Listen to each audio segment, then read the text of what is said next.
Thank you very much, Bart, for the introduction, and thank you very much for inviting me to give this lecture, and thank you all for being here. What I want to do this afternoon is not tell you the story of Meccano, but I would like to talk about, let's say, one of the important aspects or approaches in the work of Meccano, and also in the work that I've been doing in the period that I was not working at Meccano. So I'm trying to connect different lines in one theme, that's the idea of the landscape and the building coming together, being one. Прежде всего хочу благодарить за то, как я был представлен очень любезно, и за приглашение, и за то, что вы пришли. Но я сегодня, в сегодняшней своей лекции хотела бы говорить не столько об истории, и не хотела бы говорить об истории компании Meccano. Скорее, я бы предпочел остановиться на одном из самых важных аспектов деятельности этого бюро и моей собственной деятельности, когда я работал отдельно от этой компании. И этот аспект касается тесной связи ландшафта и здания, которое в нем находится. And I'll try to talk about it simply by showing you a couple of projects, of course. And I want to start with a project in Delft, the university campus. In fact, the campus where Michiel Riedijk and Bart Holkorn and myself studied architecture. Начну я и проиллюстрирую я эту свою идею показом нескольких проектов. И начну я с проекта университетского кампуса, университетской библиотеки в Дельфте. Это библиотека, в которой мы все втроем, это место, в котором мы все втроем учились. So it shows you also a bit of the surroundings in which we grew up as architects, and I think that these surroundings are always a very important influence on your professional life in the end. Помимо всего прочего, мне хочется, чтобы вы увидели, среди чего мы все выросли как архитекторы, и чем мы подпитывались, когда формировались как архитекторы. Мне кажется, это очень важно. Meccano has been working already for a long period, more than 20 years on projects on the university campus. Meccano к тому моменту уже работала в течение 20 лет довольно долго над проектами, связанными с университетскими кампусами. But the largest project they did was finished only a few years ago. It was the complete, let's say, redesign of the central space of the campus, which used to be simply a kind of small highway of 1 kilometer, with on both sides big parking lots. Но этот проект как раз закончен был всего несколько лет назад. Это было полное перепроектирование центральной территории университета. Когда-то это было просто километровое шоссе по обеим сторонам, которым располагались парковки. Here you can see from the sky a bird's view of what happened. So we replaced this dividing road with a park, a connecting space, and I guess that's also one of the main elements in our work, that when we make buildings, we always try to make them in such a way that they connect, of course, to its surroundings, its context, in the widest sense possible. But Но вот вы видите с высоты птичьего полета, какие изменения мы внесли. Вместо разделяющей дороги мы создали такой соединяющий парк. И в целом, когда мы строим, мы всегда стараемся скорее связать здание, связать наш проект с окружающей средой, с контекстом в самом широком смысле. But Meccano also made another intervention, and you can see that here. In fact, this was first built and then later the park. But thinking about it, it's really a connected project that took 20 years to be realized. Но на самом деле Meccano вмешалась в это пространство не столько начало вмешательства как раз связано не столько с этим парком, сколько созданием в левом нижнем углу, работа над которым как раз растянулась на 20 лет. I guess the most striking building, or you could say the icon on the campus of Delft University, is this auditorium building, nicknamed the Frog, a typical brutalist building designed in the 60s. Но таким иконическим зданием в кампусе Дельфтского университета является вот это здание темное. Его называют между собой студенты лягушка. Это такое типичное произведение брутальной архитектуры, созданное в 60-е годы. And it was designed by Van der Broek and Bakema, and they also designed the architectural faculty building, which used to be standing here. It's now a little green meadow, but it was also a rather strong brutalist building that was destroyed 6 years ago by a fire. Yeah, Broek and Bakema. Значит, раньше это здание, как и факультет архитектуры, было спроектировано и построено бюро Брукенбакема примерно в то же время, но там, где был факультет архитектуры, это вот зеленый луг чуть повыше на снимке, 6 лет назад похожее такое здание, тоже в таком же стиле, было разрушено пожаром. And in a way it's sad that the building was destroyed, because it's part of our, at least of many Dutch architects, part of our collective memory, but it was also the end of this park. So the park was a kind of green connection between these two important buildings of the campus, the architectural faculty and the auditorium. Ну, жалко на самом деле, что здание это больше не существует, потому что оно являлось частью такой нашей коллективной архитектурной памяти. Кроме того, вот этот парк, который теперь располагается на месте шоссе, он служил он как бы связывал эти два здания, здание архитектурного факультета и здание аудиторной. Главная аудитория. But that also shows that you can never completely influence what's happening. But about this building, of course it was a big question how to make a new library next to this auditorium, while this auditorium was such a, let's say, a building with such a dominating presence, and also, I think, a very beautiful, interesting building. То, что в архитектурной факультете больше не существует, это история как раз доказывает, что мы не всегда можем влиять на происходящее, и даже в архитектурном смысле. Но вот когда речь зашла о строительстве библиотеки, рядом с созданием главной аудитории университета, возник вопрос, каким образом сделать так, чтобы это здание могло взаимодействовать с существующим зданием аудиториум, которое доминирует в этом пространстве, доминирует на этом участке. So I think this is, sorry, maybe I will speed up soon. Oh no, this is okay. Here you can see it again. And I think this is the first Meccano project where we investigated very strongly this idea of that a building can become a landscape and in such a way become a part of a context of another building or of a city as a whole, or a part of a city. So the new library, let's say, strengthens the powerful image of the auditorium instead of diminishing it by putting something next to it that tries to be as strong as the existing building.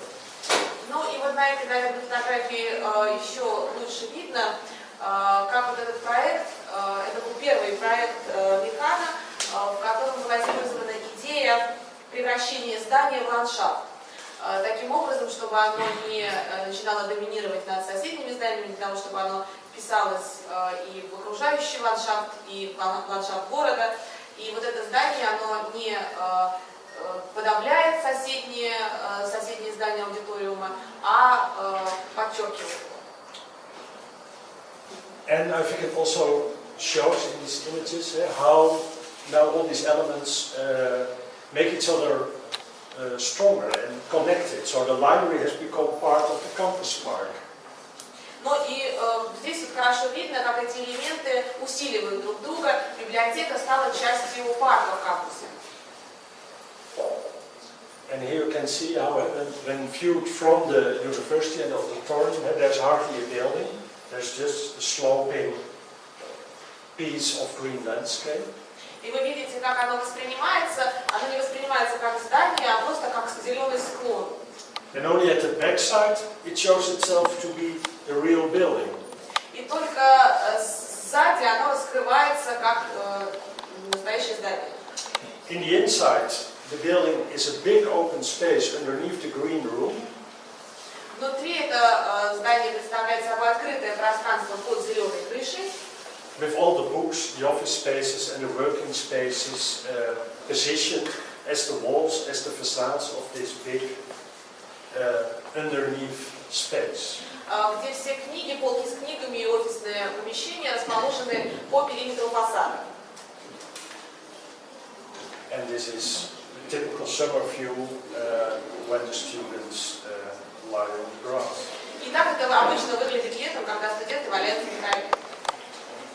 This was the last project I worked on myself at Meccano. Then I set up my own office. And one of the, I think, most interesting projects from that period, and very connected in a way to the ideas introduced first time in the library, is the project we did for the Dutch embassy in Ethiopia, in Africa.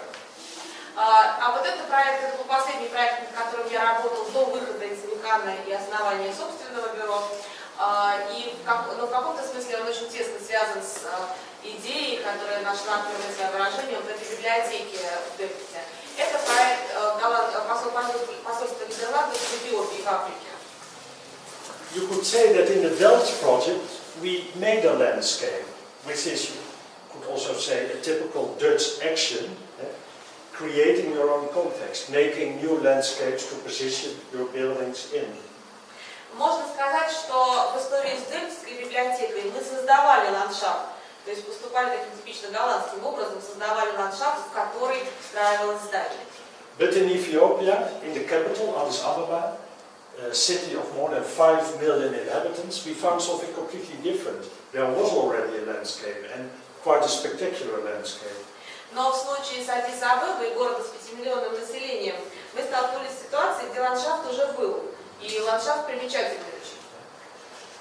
So as I said, it's a huge city, 5 million people, but it's also an endless sea sprawl of little houses. Most of them informal housing or slums, but also nicer houses, but it's all mixed in one giant sea of small buildings.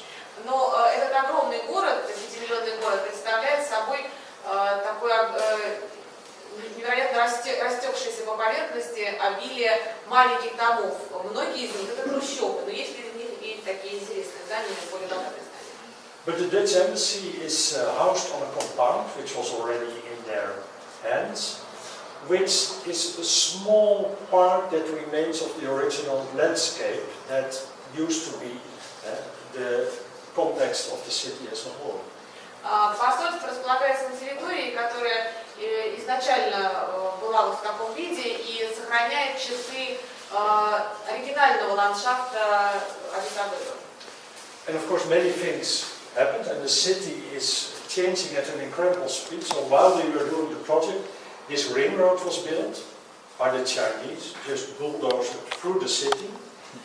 Но город очень быстро меняется, даже за то время, пока мы там работали, очень много изменений произошло. Вот эта кольцевая дорога была построена китайцами очень быстро, как раз вот пока мы там были, пока мы работали.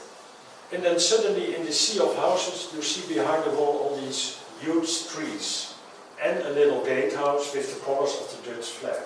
And that's the entrance of the embassy. И вот в этом море маленьких домов вы вдруг неожиданно видите гигантские деревья и маленький пропускной пункт цветов традиционных нидерландских цветов. Это вход в посольство. And when you enter the gate, you see this, maybe at first glance rather strange building. Пройдя в ворота, вы видите вот это такое довольно странное на первый взгляд здание. And when you move more into the compound, you'll find that there are many more buildings, because we were asked to design a whole series of buildings. Chancery, that's the office building of the embassy.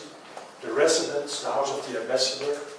We had to repair an existing house for the second person in command, and a series of staff houses. Ну и проходя внутрь участка, перед вами как бы открываются, когда вы проходите внутрь участка, перед вами открываются все новые и новые здания. Нам пришлось очень много спроектировать там зданий. Это и канцелярия посольства, и жилой дом посла, и жилые помещения для для консула и для других сотрудников, а также реставрировать те здания, которые уже были на территории посольства. And we didn't only find a compound with a kind of beautiful nature, but also a site with a very interesting topography, with differences of height. And that is, at least for Dutch design, something very exciting, because we only deal in the Netherlands with extremely flat complexes. Ну и помимо того, что нам надо было очень много разных зданий проектировать, интересен был и сам участок по своей топографии, потому что на нем были такие большие перепады высоты, а для голландского архитектора это всегда очень интересная работа, потому что голландский ландшафт плоский. And I could explain or tell many things about how we came to this design, but I just want to point the fact that in the end the position of the different buildings was determined by the topography to create a kind of maximum privacy between the different houses. Но я мог бы долго рассказывать, что двигало нами при выборе стратегии этого проекта. Но могу сказать, что в итоге у нас получился такой проект, в котором топография обуславливала, топографические характеристики участка обуславливали характер здания. And one main question was of the client, that he wanted to have the house of the ambassador and the chancery as one building, but the ambassador didn't want that, because if he's at home, he doesn't want to have the feeling he's in his workplace.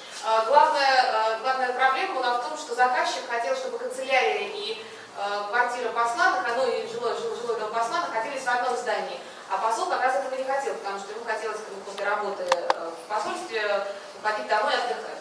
So here we could use the landscape, we could use the topography to solve that, because we positioned the building, the chancery here and the residence there, we designed it as one building, but by putting it on the compound in such a way that, let's say, the highest point of the compound, which is this little ridge, goes over the building and visually divides the building in two parts. So when you're in the residence, you can never see the office building, and the other way around, but it's one building.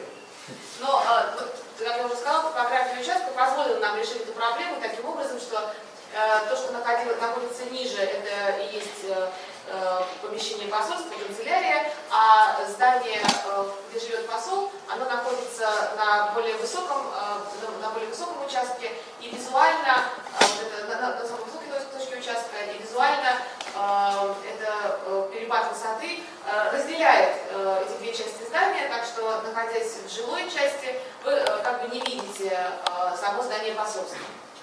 Another important aspect of the design was that we kept the existing network of little paths and roads, because we wanted to kill as few trees as possible. Еще одна особенность этого проекта в том, что мы сохранили вот эту сеть тропинок и дорожек, потому что мы хотели по минимуму вырубать деревья. So I want to give you a quick tour along and through the building. So that's what you see when you enter the compound. Ну и поэтому сейчас мы с вами совершим такую небольшую экскурсию по зданию, вдоль него пройдемся и внутрь заглянем. Вот такой вид предстоит перед вами, когда вы входите на участок.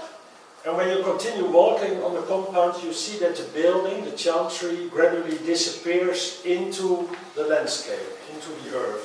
И проходя по участку, вы видите, как постепенно вот эта канцелярия посольства буквально на ваших глазах исчезает под землю, уходит в землю. This diagram shows how we position this building in the landscape. И вот на этой диаграмме видно, как мы разместили это здание в ландшафте. I will try to speed up, so I'm not going to explain the plans, but they are very simple. Because there's another aspect that I want to address. When you talk about landscape, integrating building and landscape, we also had an extremely beautiful example that we used in the project in Ethiopia itself. И я не буду, может быть, вдаваться в детали еще о проекте, но я хочу сказать о том замечательном примере, который мы использовали, о том, как можно поместить здание в ландшафт. Это пример, это историческое здание, которое расположено в Эфиопии. And that's the incredible tradition of the rock-hewn, the monolithic church building in Ethiopia. И это уникальная эфиопская традиция строительства таких скальных, внутрискальных храмов из цельного фрагмента скалы. This is the world famous St. George Church in Lalibela, and it's not built, it's just carved out of the soil, of the rocky soil. So building and landscape really are one here. Перед вами это всемирно известный храм Святого Георгия в Лалибеле, и самое интересное в нем в том, что он не построен, он как бы высечен из цельного куска скалы. And of course our building is not carved out, it's coming out of the landscape, but it's very closely interlocked, and by adding a reddish pigment to the concrete of the construction, the building also gets the color of the earth that you find there. So in that sense we try to connect to this tradition and to the landscape. Но наше здание, конечно, не высечено из скалы, но оно как бы выходит из земли, и добавив красный пигмент в бетон, мы получили такой цвет, который увязывает это здание с местной традицией, и потому что это цвет земли, которую как раз вот в этих краях можно найти. We walk in the chancery, and there's one central corridor that slopes up in the same inclination as the landscape outside. Если вы входите внутрь, вы попадаете в пространство канцелярии с длинным коридором, который медленно поднимается вверх, повторяя рельеф ландшафта. Dark cave-like, like the churches, but sometimes it opens up to the outside. Приглушенный свет, как в храмах, но иногда пространство, коридор открывается, становится более открытым, свет открывается. A stair leads you to a second lobby on a mezzanine level. Лестница ведет во второй пол, во второй лобби на уровне мезонина. Looking back to the entrance under the large canopy.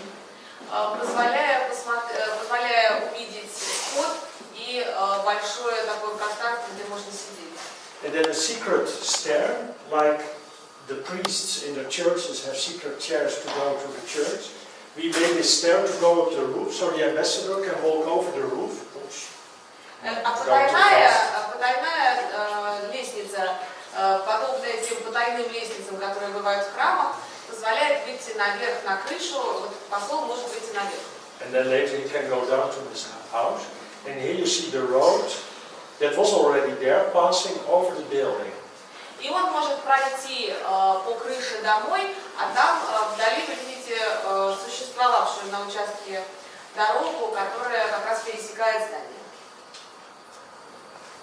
On the roof there is a concrete relief that depicts both Ethiopian and Dutch landscape motifs. Внутри находится рельеф бетонный, в котором отражены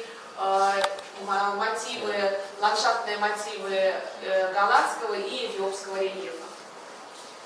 And to bring this picture back, this is this road that goes over the building. And then on the other side of the road is the chancery. Еще раз на плане можно увидеть, как эта дорога пересекает здание и ведет к канцелярии.